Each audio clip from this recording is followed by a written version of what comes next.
Just another science video. I'm just going to talk about energy and costs. So energy and cost is a word that's going to be coming up in the week ahead, and I've done a few annotations on the slide just to talk you through some of the trickier things, and I'll see if I can upload these onto the classroom next week. So describing different sources of electricity. By sources we just mean where something starts from. Okay, so you think about the source of a river, where does the river start from? That would be the source. Okay, the slide will go into the main sources of where electricity can be produced from, and on the right hand side where my mouse is, okay, the one that I've got a circle around is fossil fuels. Fossil fuels will run out in the next 40 years or so, so we need to be thinking about these alternative sources. What you can do as well, and I put a little divider line in as well, is assign essentially the renewable and non-renewable energy sources, and you can just sort of pick off and choose what you think would be renewable and what wouldn't be. So a nice easy one, these wind turbines are an example of a renewable energy source.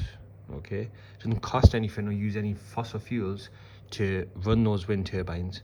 Some people would argue, well, building the turbines in the first place is using a fossil fuel, but we're talking about the actual running of the wind turbine itself.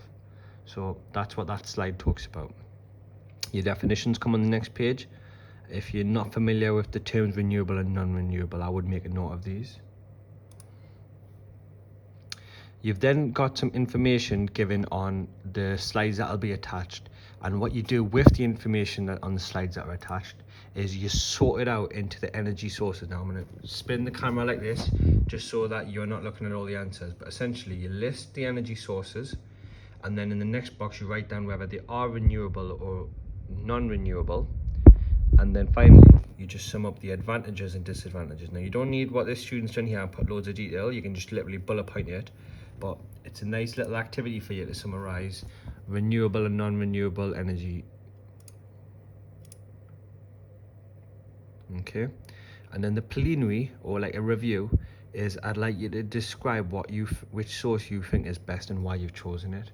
Now there's no right and wrong answers as such, but if you could email me through what you decide is your best source, I'll be able to provide a bit more information as to whether that's you know, a sensible choice, or sort of a practical choice, I think is a better term.